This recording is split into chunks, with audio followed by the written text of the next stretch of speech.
lens that I purchased on Amazon with the hopes that it's going to solve some issues I've had in my studio. I'm sure you've noticed that in my videos things tend to go off screen, just like my hand did there.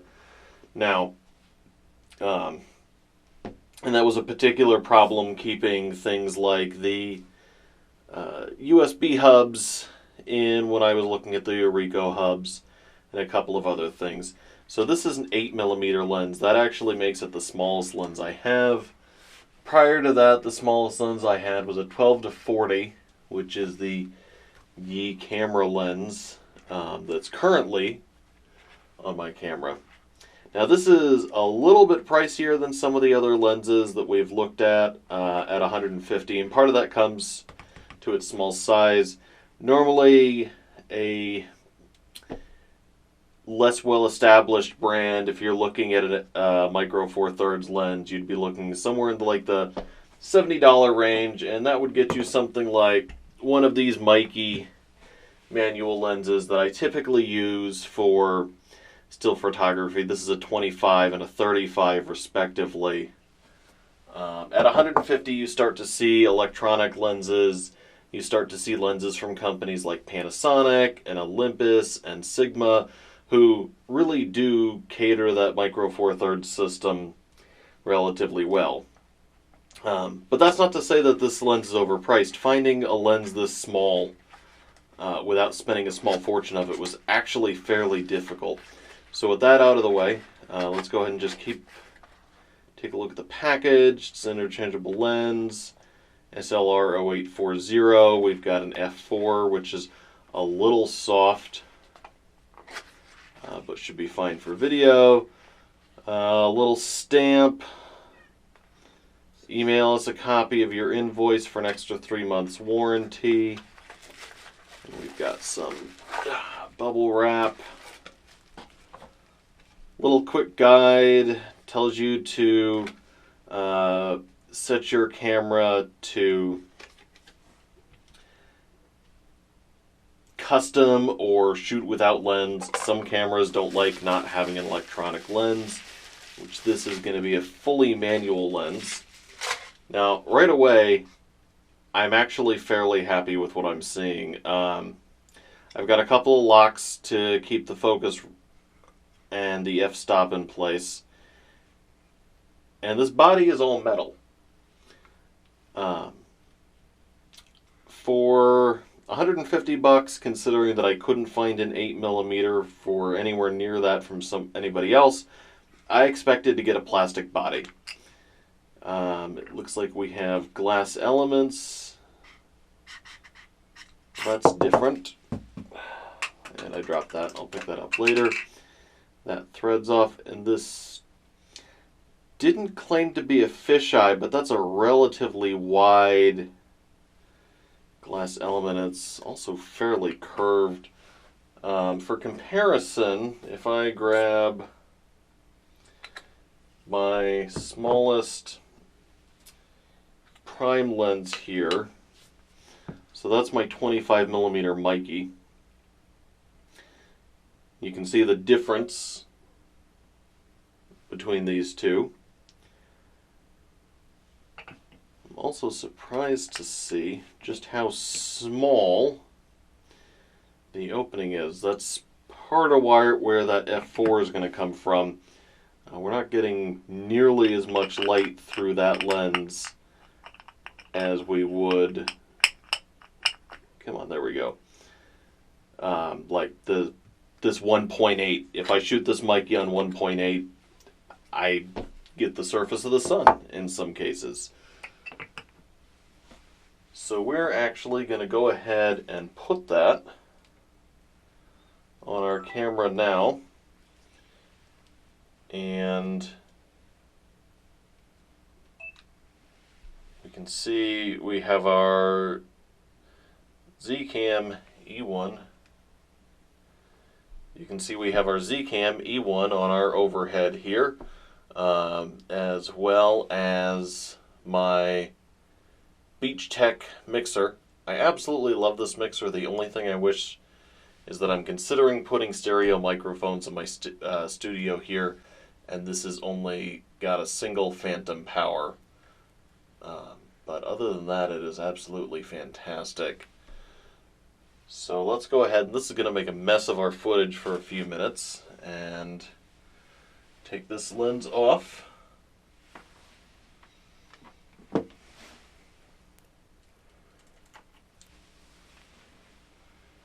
And I'm going to go ahead and make sure to retract the body, lock the lens, put all my caps back on it, and in goes our new Micro Four Thirds. Come on. It should just be as simple as lining up the dots. And there we go. So already we can see just how much wider that is. I'm even going to move this in, because you don't really want to look at my floor.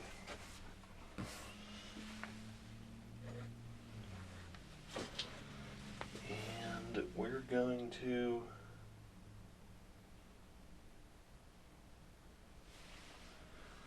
Alright, and that looks like we've got things in focus.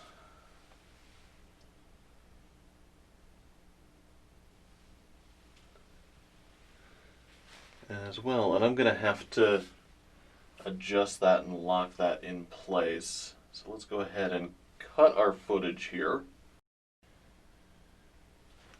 Alright, so what we have is we have our SLRmagic lens on our E1, and we can see a much wider area. You can actually see some foam I put in the corner here to cut down on echo.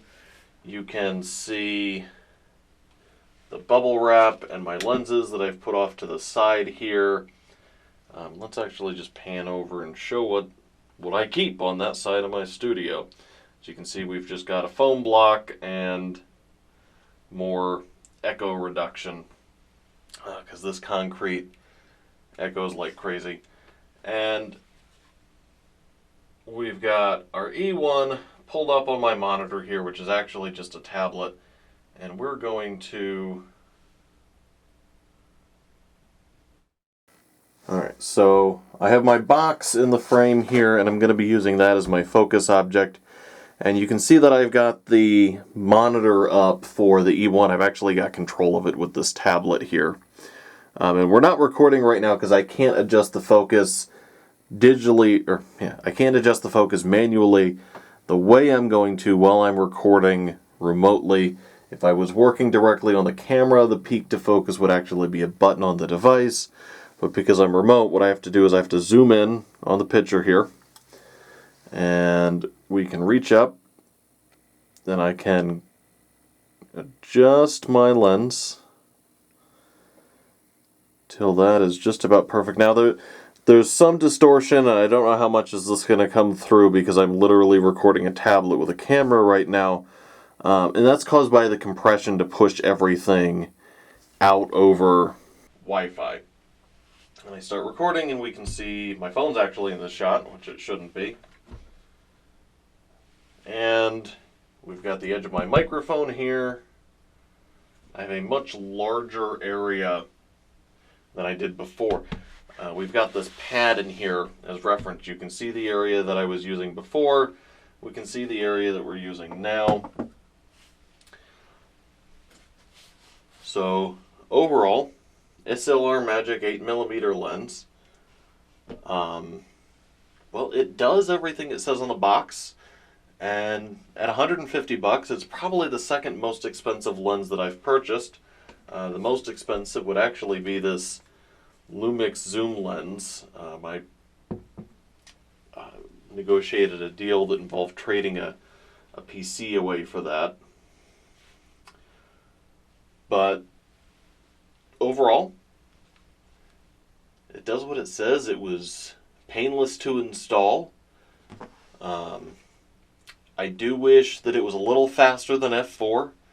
like a f2.8 would have been nice. That's actually, I want to say what this Lumix is rated for. No, the Lumix is actually f4 as well. Huh.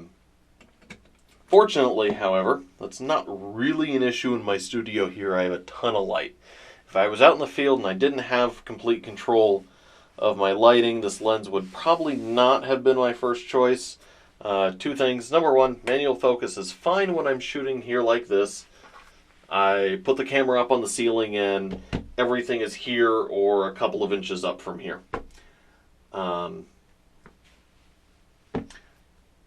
What can I say other than it works fairly well?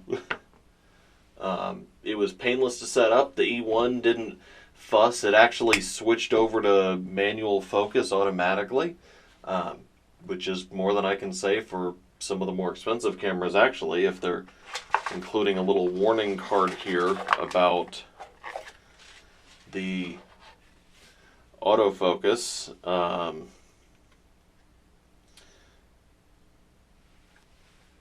So, other than that, what we're not going to see with this, well, other than that, if you're looking for a wide lens and you don't want something that's fisheye and you're dealing with micro four thirds, this is probably the best option that you're going to find without breaking the bank.